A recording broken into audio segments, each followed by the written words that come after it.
जय श्री कृष्ण दोस्तों, और मिस्टर इंडियन सर चैनल पे आप लोगों का एक बार फिर से स्वागत है। और अब हम आ चुके हैं श्रीमद् भागवत गीता के सेकंड चैप्टर सांख्य योग के लास्ट एपिसोड में।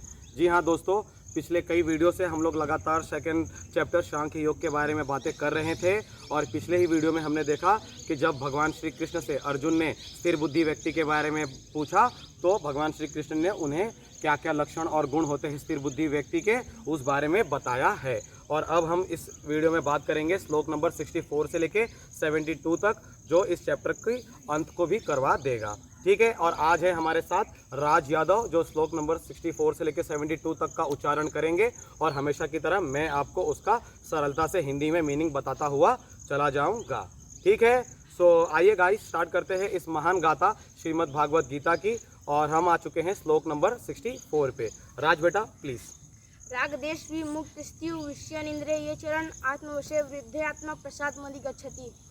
भगवान श्री कृष्ण लगातार कहे जा रहे हैं दोस्तों। जब से ही अर्जुन ने भगवान श्री कृष्ण से स्थिर बुद्धि व्यक्ति के बारे में कुछ पूछा तो भगवान श्री कृष्ण ने पिछले वीडियो में उन्हें स्थिर बुद्धि व्यक्ति के बारे में ज्ञान दिया। और अब उस स्थिर बुद्धि व्यक्ति की जो अंतरात्मा होती है, या किसी भी हम जो साधक हैं, इस आत्मा के जो साधक हैं, ये जो मानव रूपी शरीर लेकर हम चल रहे हैं, हमारी भी अंतरात्मा को लेकर भगवान श्री कृष्ण ने क्या ज्ञान दिया है, उसी के विषय में यहाँ पर चर्चा होने जा रही है। यहाँ पर कह रहे हैं भगवान श्री कृष्ण श्लोक नंबर 64 में कि परंतु अपने अधीन किए हुए अंतःकरण वाला साधक अपने वश में की हुई राग द्वेषों से रहित इंद्रियों द्वारा विषयों में विचरण करता हुआ अंतःकरण की प्रसन्नता को प्राप्त होता है। यहाँ पर अंतःकरण यानी हमारी अंतरात्मा, हमारे मन, हमारे चित्त के बारे में भगवान श्री कृष्ण कह रहे हैं। वे कह रहे हैं कि जिस व्यक्ति ने, जिस साधक ने, जो व्यक्ति इस मानव रूपी जीवन को लेकर चल रहा है, अगर उसने अपनी सारी इंद्रियों को, हमने 5 इंद्रियों के बारे में पिछले वीडियो में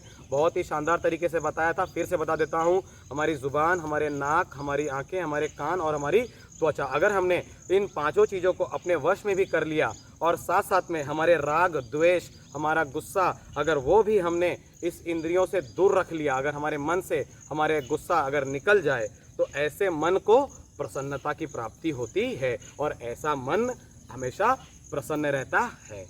ठीक है दोस्तों, आइए देखते हैं श्लोक नंबर 65 में क्या कहा है भगवान श्री कृष्ण ने अर्जुन से। प्रसादे सर्वदुःखानां हानि रस्योपजायते प्रसन्न चेतसो हासुर बुद्धि पर्यवतिष्ठते। अंतःकरण की प्रसन्नता होने पर इसके संपूर्ण दुखों का अभाव हो जाता है, और उस प्रसन्न चित्त वाले कर्म योगी की बुद्धि शीघ्र ही सब ओर से हटकर एक परमात्मा में ही भली भांति स्थिर हो जाती है। देखिए दोस्तों, भगवान श्री कृष्ण ने पिछले वीडियो में कह दिया है कि अगर हमने अपने सारे इंद्रियों को अपने वश में कर लिया, अपना राग द्वेष अपने शरीर से हटा दिया, तो हमारा अंतःकरण, हमारी अंतरात्मा प्रसन्न हो जाती है। अब वो कह रहे हैं कि ऐसा प्रसन्न मन, जिसका मन ऐसे प्रसन्न हो जाए, जिसकी अंतरात्मा खुश हो जाए, उसके संपूर्ण उस दुख दूर हो जाते हैं, वह अपने संपूर्ण दुखों से दूर हो जाता है। और प्रसन्न चित्त वाले कर्म योगी की बुद्धि शीघ्र ही सब ओर से हटकर एक परमात्मा में भली भांति स्थिर हो जाती है। और जिसका मन अगर खुश हो गया है, तो उसकी बुद्धि चारों ओर से अब वो परमात्मा में ही पूरी तरह से लीन हो जाता है। ठीक है, सो ऐसी शानदार बातें भगवान श्री कृष्ण अर्जुन से कह रहे हैं। अंतरात्मा को लेकर इस सारी बात को उन्होंने रखी है, प्लस उसमें इंद्रियों का भी वर्णन लगातार वो कर रहे हैं कि किस प्रकार हम अपने इंद्रियों को वश में कर अपनी अंतरात्मा को संतुष्ट कर सकते हैं। और हमारी अंतरात्मा की संतुष्टि हमें दुखों से दूर रख सकती है। और अगर ऐसा होता है तो हम चारों ओर से अपने आप ही भगवान की लीला में पूरी तरह से समा जाएंगे। आइए दोस्तों, देखते हैं श्लोक नंबर 66 में क्या है। नासिक बुद्धिरेक्तस्य न चायुक्तस्य भावना न चा भावतः शांतिर्शांत कुतः सुखम। न जीते हुए मन और इंद्रियों वाले पुरुष में निश्चयात्मिकता बुद्धि नहीं होती है, और उस अयुक्त मनुष्य के अंतःकरण में भावना भी नहीं होती है, तथा भावनाहीन मनुष्य शांति नहीं मिलती है, और शांति रहित मनुष्य को सुख कैसे मिल सकता है। यहाँ पर देखिए गाइस, भगवान श्री कृष्ण अर्जुन से कह रहे हैं कि जो व्यक्ति जीवन में हार चुका है उसके इंद्रियों में निश्चयात्मिकता नहीं रहती है, उसकी बुद्धि किसी चीज़ को निश्चय रूपी से धारणा से नहीं देख पाती है, और उस अयुक्त मनुष्य के अंतःकरण में यानी उसके मन में भावना नहीं होती है। और जिस मनुष्य के मन में भावना नहीं होती है, उस मनुष्य को शांति नहीं मिल सकती है, और जिसके मन में शांति नहीं है, उस मनुष्य को कभी भी सुख नहीं मिल सकता है। बहुत ही शालीन और शानदार बातें भगवान श्री कृष्ण अर्जुन से कह रहे हैं। ठीक है, आइए देखते हैं श्लोक नंबर 67 में क्या कहा है भगवान श्री कृष्ण ने अर्जुन से। इंद्रियाणां हि चर्चां यमनो नुविधीयते तदस्य हति प्रज्ञां वायुर्नाम मीमांसि। क्योंकि जैसे जल में चलने वाली नाव को वायु हर लेती है, वैसे ही विषयों में विचलित हुई इंद्रियों में से मन जिस इंद्रिय के साथ रहता है वह ही एक इंद्रिय इस आयुक्त पुरुष की बुद्धि को हर लेती है।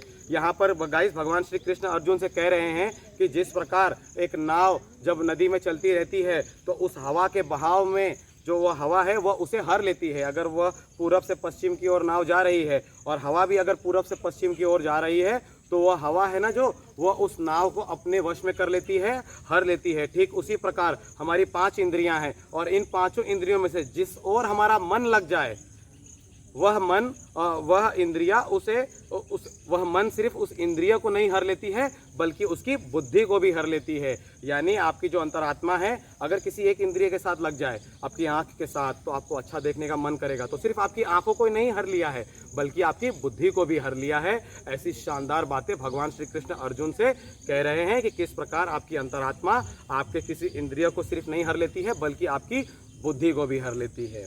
आइए देखते हैं दोस्तों गाइस श्लोक नंबर 68 में क्या कहा है भगवान श्री कृष्ण ने अर्जुन से। तस्य माधस्य महाबहो निग्रहाणि सर्वस्य इंद्रियाणि इंद्रियार्थेभ्यस्तस्य प्रज्ञा परिवतिष्ठता। इसलिए हे महाबहो, जिस पुरुष की इंद्रियां इंद्रियों के विषयों में सब प्रकार निग्रह हो गई हैं उसकी बुद्धि स्थिर है। इसलिए हे महाबली, ऐसा वो भगवान श्री कृष्ण अर्जुन से कह रहे हैं कि जिस पुरुष ने अपनी इन इंद्रियों को अपने वश में कर लिया है उसकी बुद्धि स्थिर है। भाई अगर आपकी ये 5 इंद्रियां आपके वश में हैं तो आपकी बुद्धि पूरी तरह से स्थिर है। और इस बात का सवाल अर्जुन ने भगवान श्री कृष्ण से कहा था और देखिए आज वापस भगवान श्री कृष्ण वहीं पे आ गए हैं कि किस प्रकार आप अपनी बुद्धि को स्थिर रख सकते हैं। आइए दोस्तों देखते हैं श्लोक नंबर 69 में क्या है। या निशा सर्वभूतानां तस्यानं जागृति यस्यां जागृति भूतानि सा निशा पश्यो मुने। संपूर्ण प्राणियों के लिए जो रात्रि के समान है उस नित्य ज्ञान रूप स्वरूप परमानंद की प्राप्ति में स्थित प्रज्ञ योगी जागता है। और जिस नाशवान सांसारिक सुख की प्राप्ति में सब प्राणी जागते हैं परमात्मा के तत्वों को जानने वाले मुनि के लिए वह रात्रि के समान है। ये बहुत ही इंपॉर्टेंट कड़ी है गाइस, जो आप जीवन में कई बार अलग अलग मोटिवेशनल स्पीकर्स लोग ऐसी बातों का बहुत ही आसानी से इस्तेमाल कर लेते हैं। क्या कह रहे हैं भगवान श्री कृष्ण, देखिए कह रहे हैं कि संपूर्ण प्राणियों के लिए जो रात्रि के समान है, जो रात होती है हम सब लोगों के लिए, उस नित्य ज्ञान स्वरूप परमानंद की प्राप्ति में स्थित प्रज्ञ योगी जागता है। और जो जिस रात में हम आराम से सोते हैं ना, उस रात में एक ज्ञानी पुरुष जो परमात्मा में पूरी तरह से लीन है वह रात को ऐसे जागता है। और जिस नाशवान सांसारिक सुख के लिए सारे प्राणी जागते हैं, जैसे दिन का समय क्या होता है, सारे ही लोग जागते हैं, मेहनत करते हैं, काम करते हैं। इस नाशवान शरीर के लिए, इसकी सुख की प्राप्ति के लिए वो लोग दिन भर काम करते हैं। और इस नाशवान सांसारिक सुख की प्राप्ति में सब प्राणी जागते हैं। परमात्मा के तत्वों को जानने वाला मुनि के लिए वह रात्रि के समान है। और जो व्यक्ति परमात्मा को ढंग से जान चुका है उसके लिए वह दिन का समय भी रात्रि के बराबर है।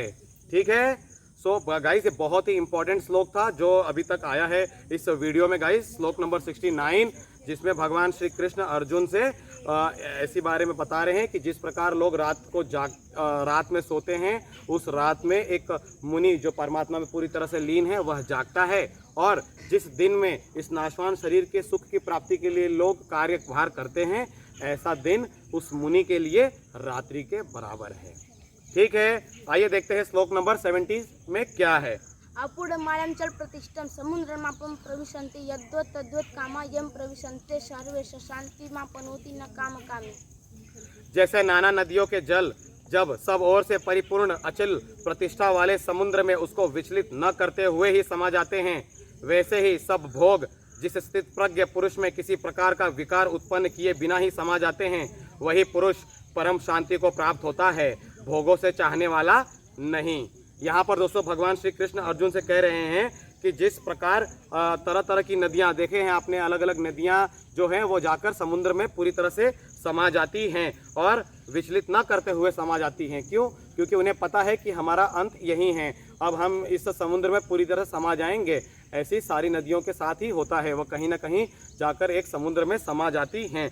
ऐसे ही भगवान श्री कृष्ण अर्जुन से कह रहे हैं कि स्थित प्रज्ञ पुरुष यानी जिसकी बुद्धि स्थिर है, ऐसे पुरुष के लिए जिस स्थित प्रज्ञ पुरुष में किसी प्रकार का विकार उत्पन्न किए बिना ही समा जाते हैं।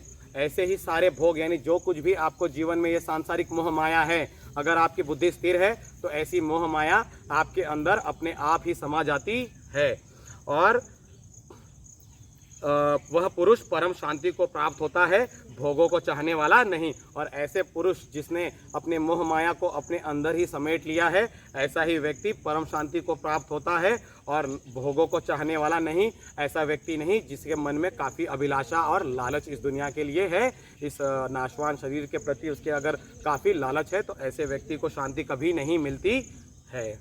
आइए दोस्तों देखते हैं श्लोक नंबर 71 में क्या है। विहाय कामनः सर्वनुपुमा चरति निरीस्प्रिय निर्ममो निडक्कर स शांतिमधिगच्छति।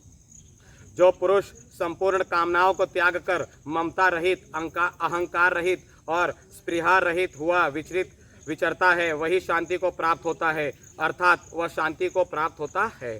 देखिए गाइस, वापिस से भगवान श्री कृष्ण बहुत ही सरलता से अर्जुन से ये बात कहना चाह रहे हैं कि जिस व्यक्ति ने अपनी सारी कामनाओं को त्याग दिया है, आपकी सारी इच्छा अभिलाषा, मुझे ये चाहिए, मुझे वो चाहिए, अगर आपकी ऐसी इच्छाएं पूरी तरह से ख़त्म हो चुकी हैं, ठीक है, और अहंकार रहित, अगर आपके पास कुछ है भी परंतु आपके मन में कोई अहंकार नहीं है कि मैं इतना फलाना ढिमकाना, मैं रईस हूँ, मैं अमीर हूँ, मेरे पास घर बार, अगर आपका अहंकार भी पूरी तरह से ख़त्म हो चुका है और वही शांति को प्राप्त होता है, अर्थात वह शांति को प्राप्त होता है। यानी ऐसे ही व्यक्ति को शांति मिलती है जिसने अपनी सारी कामनाओं को त्याग दिया है और जिसके अंदर से अहंकार पूरी तरह से खत्म हो चुका है। ऐसे व्यक्तियों को जीवन में शांति मिलती है और ऐसे शांति व्यक्तियों की बुद्धि स्थिर होती है। ठीक है दोस्तों, सो हम लोग आ चुके हैं श्लोक नंबर 72 पे, जो सेकंड चैप्टर सांख्य योग के, भागवत गीता के सेकंड चैप्टर जो है सांख्य योग का लास्ट श्लोक है। और देखते हैं भगवान श्री कृष्ण ने क्या कहा है इसमें। ऐसा ब्राह्मी स्थिति पार्थ नैनम प्राप विमुहात स्थित्वा श्याम न कालेपि ब्राह्मी निरवरणिच्छति। हे अर्जुन, यह ब्रह्मा को प्राप्त पुरुष की स्थिति है। इसको प्राप्त होकर योगी कभी मोहित नहीं होता और अंत काल में भी इस ब्रह्मा की स्थिति में स्थित होकर ब्रह्मानंद को प्राप्त हो जाता है। देखिए गाइस, भगवान श्री कृष्ण जीवन में अर्जुन को जीवन और मृत्यु के बारे में एक ही लाइन में पूरी बात उन्होंने बता दी कि हे अर्जुन, जिसकी व्यक्ति बुद्धि स्थिर हो चुकी है, जिसके मन से सारे मोह माया लालच सब कुछ खत्म हो चुका है, वह व्यक्ति ब्रह्मा को प्राप्त, ब्रह्मा की स्थिति में है, वो ब्रह्मा के में लीन है, वे देवी देवताओं में पूरी तरह से लिप्त है। और ऐसी स्थिति को जो भी योगी प्राप्त हुआ है, जो भी व्यक्ति ऐसी स्थिति में आ चुका है जिसके मन से लालच और ये सारी भावनाएं खत्म हो चुकी हैं, ऐसा व्यक्ति कभी भी मोहित नहीं होता है और अंतकाल में यानी जीवन के अंत में भी वह ब्रह्मा की ही स्थिति में रहता है और फिर एक दिन वह ब्रह्मानंद को प्राप्त हो जाता है। और ऐसे ही एक दिन वह इस मानव रूपी जीवन को त्याग कर ब्रह्मानंद को प्राप्त हो जाता है। जय जय श्री कृष्ण। दोस्तों, बहुत ही शानदार लाइन थी गाइस, श्लोक नंबर 72 की। अंतरात्मा को मेरे खुद छू गई है लाइन और आशा करता हूँ दोस्तों आपको ये सब कुछ बहुत ही बढ़िया लग रहा होगा। और ऐसा है तो इस वीडियो को ज़रूर आगे शेयर करें। आपके सामने भागवत गीता का सिलसिला लगातार जारी रहेगा दोस्तों। अभी तो सिर्फ 2 चैप्टर ख़त्म हुए हैं, देख सकते हैं, अभी तो सिर्फ इतनी बातें ख़त्म हुई हैं और अभी तो पूरी भागवत गीता समाई हुई है। अभी ज्ञान का पूरा सागर हमारे सामने आने को तैयार है। बहुत ही थोड़ा देर लग जा रही है हम लोग को वीडियोस बनाने में दोस्तों, क्योंकि हम लोग बिज़ी हैं पढ़ाई लिखाई में भी। वीडियो शूट करो, इमेजेस उसके लिए निकालो, एडिट करो और फिर उसको अपलोड करो, एक बड़ा चैलेंज है। थोड़ा गांव में भी हैं हम लोग, सो इन चैलेंजेस को हम पूरा कर रहे हैं ताकि हम भी भागवत गीता के ज्ञान को प्राप्त कर सकें और आप तक भी लगातार वीडियो को ला रहे हैं ताकि आप भी वीडियो को प्राप्त करके ज्ञान को प्राप्त कर सकें। ठीक है दोस्तों, तो फिर मिलेंगे अगले चैप्टर में, देखेंगे 3rd चैप्टर में भगवान श्री कृष्ण ने कर्मयोग के बारे में क्या कहा है। तब तक के लिए जय श्री कृष्ण और जय हिंद, जय भारत।